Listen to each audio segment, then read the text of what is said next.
Hello everybody, I am Jay Shady and you are listening to The Voice of Reason. So, I just finished Raw. I couldn't watch it live, I was out. Got home, watched it, just finished it. It's about 4:30 in the morning right now, and I'm here doing this review. Gotta say, boring fucking show. This show was just boring as fuck. Bad, tedious, tiresome, just sucked. I mean, I know I'm not in my bed doing this review like I did last week, but quite frankly, I should be in my bed doing this review because this show wasn't even fucking exciting at all. So let's just go right into it. The show opens with Vickie Guerrero coming out. She's having her job evaluation thing tonight. The McMahons are going to decide if she's right for the company, if she's been doing good or not. So Vickie states her case of why she deserves to still be in charge of Raw and all this. Starts talking about how she likes the McMahons, loves the WWE Universe, whatever, blah, blah, blah. Then Jerry the King Lawler gets on the mic and says that the WWE Universe will have a say in whether Vickie stays or goes. On the WWE app, you could vote pass or fail for Vickie Guerrero, so they set that up. You know, just a boring opening segment. Nothing fucking happened, you know, whatever. Then we get the first match of the night, and the only fucking good thing. Daniel Bryan versus Sheamus. This was a good match. We've seen this match many fucking times, but I think it has been a while since we've seen it. I don't know, maybe it hasn't.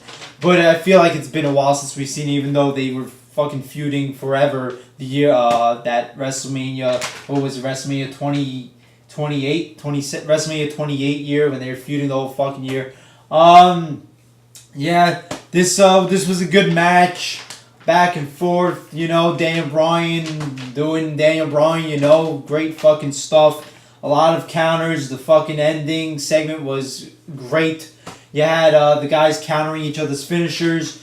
Sheamus gets in the Texas Cloverleaf and Daniel Bryan does a beautiful fucking counter and rolls him up 1, 2, 3. Daniel Bryan gets another solid victory over Breakfast Club members. So this is fucking great. You know, keep on pushing Daniel Bryan to the moon. I love it. Then we get a clip. We get some packages tonight for Rob Van Dam's return and Money in the Bank this Sunday. And the package we got, one of them was Rob Van Dam versus Eddie Guerrero in like 2002, 2003 on Raw for the Intercontinental Championship in the ladder match. And you know, I'm watching this clip and it's just like, holy fucking shit. It was just so awesome. It was like a 15-second clip, you know, condensing the whole match into just this short little clip. And just so much fucking entertainment. They were doing crazy shit. Fucking sunset flips over the ladder, frog splashes, leaps, just fucking awesome shit. And I was like, Jesus Christ, why can't we ever get anything like this, you know? I said the Sheamus versus Daniel Bryan match was good, but it was nothing like fucking RVD versus Eddie Guerrero, and it was just like, you know, that clip just fucking took me out. I was like, damn, why can't we get fucking matches like that anymore, you know? It's just like, why? Why can't, you know, they're supposed to be fucking wrestlers, not ballerinas. They're supposed to put their lives on the line, you know? Like, they can't do something that looks fucking awesome and fucking crazy and unique. You know, they have to play it fucking safe all the time. You know, that clip just pissed me off because it reminded me how good this shit used to be. And then, you know, I'm get totally fucked up because I see RVD versus Eddie Guerrero. And then we get the match. The next match, the Shield versus Tons of Funk, you know. In the fucking span of 10 years, this is where we've come from. A great ladder match with two fucking icons, you know, great fucking wrestlers. And now we get fucking fat fuck at balls like fucking Tensai and fucking Brodus Clay, these fucking just cheesy fucking bastards.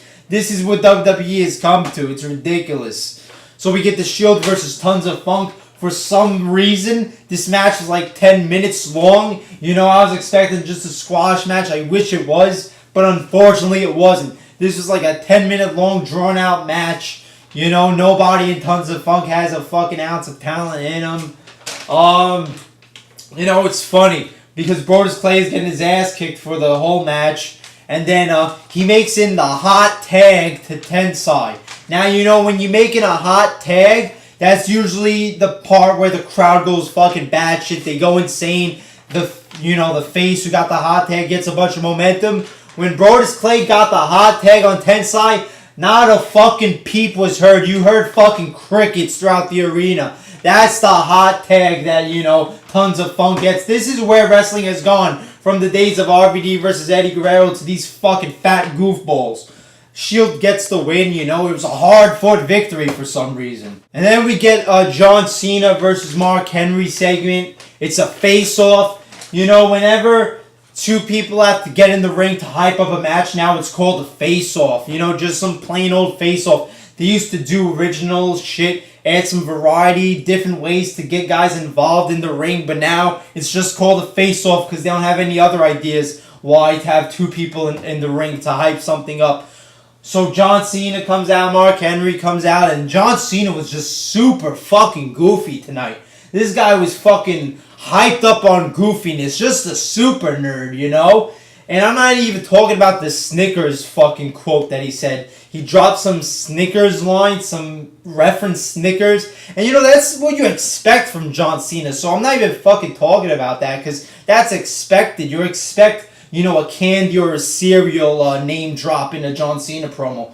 But just the way this guy was acting, just so goofy. His mannerisms, his gestures, his expressions. Just a fake, phony fuck, this guy, I swear. You know, he makes this imaginary line to Mark Henry, says, if you cross this line, I'm going to have to kick your ass. And whenever this guy has to do his stance, like a fighting stance, he just does it, just so fucking cheesy and retarded. He like squats, like an intense squat, and he's all like... You know, it's just like, what is wrong with this man? Can this man do any fucking thing right? Can he pull off anything that's believable? You know, he's wearing the belt around his waist, all strapped perfectly around his waist like a fucking good little boy with his yellow shirt. You know, usually people put the belt on their shoulder or something. They hold the belt, you know, look badass, look cool. But this guy wears it like a fucking good little fucking boy, you know, nice and proper. A proper fucking guy. Oh, this guy pisses me off. Anyway... they fight. He tries to do a FU to Mark Henry. Mark Henry falls on him. John Cena's knocked out. And oh my god, this fucking dumbass John Cena just cannot do anything. So Mark Henry, with John Cena laying on the floor, Mark Henry turns him over to pick him up for the world's strongest slam. So he's picking him up from the floor, and this fucking John Cena lunges over and grabs onto Mark Henry so that Mark Henry could pick him up. Now, it's hard to explain it, but go back and watch this. You see John Cena on the floor. Then when Mark Henry goes to pick him up, you see John Cena sit up and put his arm over Mark Henry so Mark Henry could pick him up easier. I mean, can this guy fucking sell anything right? Can he, for once, like... not make me have to, you know, get out of my suspension of fucking disbelief, you know? He always has to just fuck with that shit by doing some stuff that just makes it look so fake. That reminds me how fucking fake this show is. This guy just can't do anything. He just has no fucking talent in a wrestling ring. It's insane. And this is the face of the company. Whatever, just a dumb fucking segment for a match that nobody cares about. Then you get Chris Jericho versus Curtis Axel. And this is like an okay match, you know, nothing special, nothing anybody's going to remember fucking 2 hours from now. It just happened. Chris Jericho gets the win with the code breaker, okay. Then you get Sin Cara versus Alberto Del Rio, just boring match, nothing happens. And oh my god, during this match, Dolph Ziggler comes out, and Dolph Ziggler is cutting a promo while Alberto Del Rio is in the ring having a wrestling match. And holy fucking shit, did some ADD kid book this? You know, you're trying to focus on the match, then you're trying to focus on what he's saying in the promo, but you can't really hear it because the match is going on, so you're trying to focus back on the match. It's like, fuck! Why can't we just do one thing at a time here, you know? It's like we have to have everything fucking going off at once. It's fucking chaos. It's like a circus show, this shit. You have a promo going on while a match is going on. and then our brother Real leaves the ring and starts beating up Dolph Ziggler. We don't get a disqualification. We don't get a count out. The match just stops. The referee just gives up and says, you know what? I'm not calling anymore. I'm not even making a decision. So the match just, doesn't even end. It just, nothing happened. There was no fucking bell ring or anything. I mean, Jesus Christ. This company sucks so much. Then you get the Vicky Guerrero job evaluation thing. This fucking segment was just so stupid. Just so dumb, and it pissed me off so much. So Vicky Guerrero comes out and all the McMahons come out. All this was a bunch of fucking McMahons stroking their own fucking fat ego. That's all this whole segment was. And Mr. McMahon was the only one on Vicky's side, because I guess he's the heel of this storyline. Before I talk about this segment, the fact that I read that this McMahon corporate power play struggle thing is supposed to last until WrestleMania is not going to make me stick around after SummerSlam. If this is the main fucking storyline in 2013 going into WrestleMania 30, the fucking big WrestleMania 30, the anniversary show in fucking WrestleMania 30, they can't do anything better than fucking 80-year-old Mr. McMahon, just dumb fucking Stephanie McMahon, and just stale, lame Triple H having a fucking feud. Jesus Christ, this isn't 2002 here. Anyway, so you get this segment, right? And, this whole segment was just totally wrong.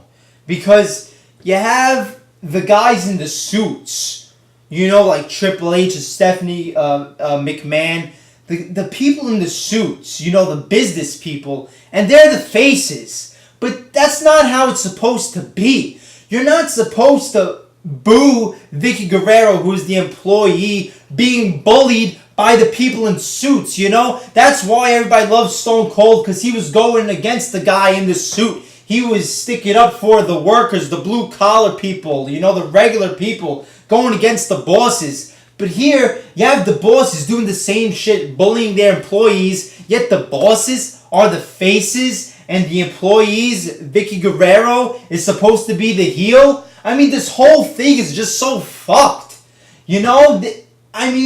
Where is this coming from? If you're doing bullying, shouldn't the person that's getting bullied be the face and the person that's doing the bullying be the heel?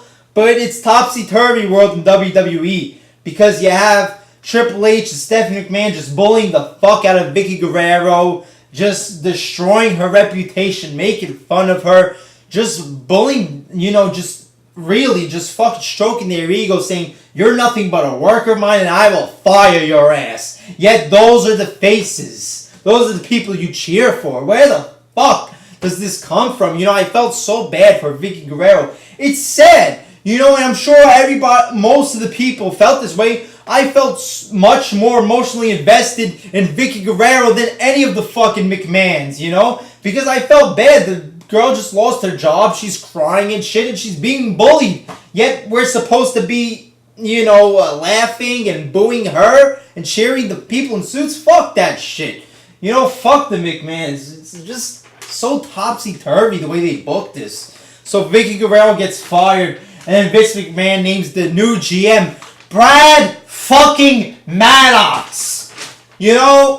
This guy with these fucking GMs lately.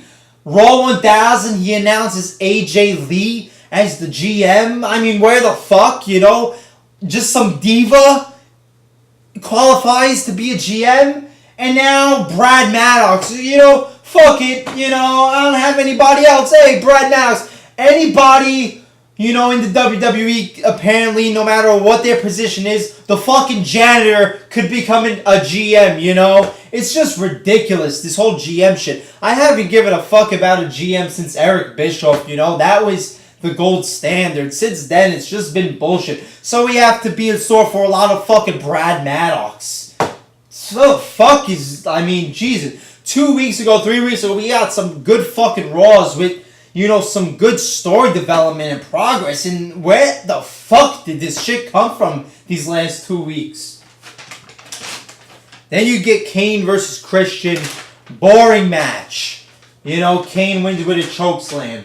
And then the big thing happens this week.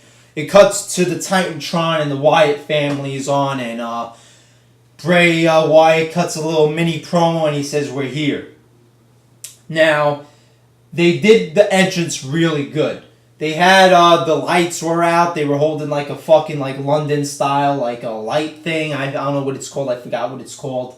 They were holding the little light thing, the light bulb, and walking down the entrance ramp but it was totally blacked out. I liked it a lot. It looked like a fucking movie or something, But when the lights went on and what happened afterwards, for me, was just a total fucking flop, I'm glad the Wyatt family is here, don't get me wrong. But holy shit, this was the best that these fucking people could come up with. So, they attack Kane. And their big fucking impact, their big debut is just a bunch of fucking punches. That's all it is. All they do, the two guys besides Bray Wyatt, the two, minions that he has, just punch Kane over and over again. That's it. That's all she wrote. That's it. The fucking big debut. Just a bunch of There we go. And the fact that their big statement was made on Kane, a guy who's so over the hill that nobody gives a fuck about him anymore. This is the best. This is the biggest, debut that they could have, the biggest statement they could make, the biggest impact on fucking Kane? I mean, how? How do you decide this? I mean, all the fucking different avenues you could have went with this debut, attacking actual, fucking people that, on the roster that people care about. Kane? Fuck? Seriously? Now we have to get ready for a feud with Kane and Bray Wyatt? Oh, man. Way to ruin a fucking debut that everybody's been looking forward to. Then you get some Divas bullshit. I'm not going to talk about it because I don't care. Then you get Randy Orton versus CM Punk for the main event. And honestly, this was like an average match. Now, I know a lot of people are going to say this is a 5-star match just because CM Punk was involved. But I'm not like that. I'm going to call it like it is. I'm not gay for Punk. This was an average match. Nothing fucking special. I mean, it was boring. CM Punk gets the win clean. I did like that. Seeing Randy Orton lose clean 2 times within 3 weeks is fucking phenomenal. And then after the match, Daniel Bryan comes out, beats up CM Punk and Randy Orton, goes up a ladder and grabs the Money in the Bank briefcase, and the show ends. Now, that did bother me a little bit because, it just, I hope that doesn't mean that they're not going to go with Daniel Bryan winning because, it's like whenever something looks like it's so expected or, overtly, like they're trying to make it look like something's going to happen, they do something different just to try to catch everybody off guard. Now, this is one of the things, yes, everybody does expect Daniel Bryan to win the Money in the Bank match. But I hope they go with what is expected because it is the right thing to do. It's right for the storyline. It's right for the company. So there's no problem with doing what is expected this time. So, I hope Raw closing with Daniel Bryan having the briefcase doesn't mean that they're going to go with some other stupid decision, make fucking Sheamus or something win. Hopefully this is one of the times where something that looks expected is what's going to happen. We'll have to wait and see Sunday. But yeah, this was a boring fucking Raw. Just dumb. The Bray Wyatt debut is totally fucking wasted on Kane. It isn't even fucking impressive. You're expecting the Wyatt family something different, take him to the back and rape him or, This is what you're expecting with the Wyatt family. Just fucking sickos, cut his balls off or something. Some weird fucking cult shit. All it is a bunch of fucking punches. And, Vicky Guerrero shit, the McMahon shit, just totally fucking topsy-turvy. Yeah, there you go. Bad fucking Raw. I'll do a fucking Money in the Bank predictions video sometime during the week. Alright, there you go. There's my review. Alright, I'm Jay Shady, the voice of reason. Like, comment, subscribe, and I'll see you later.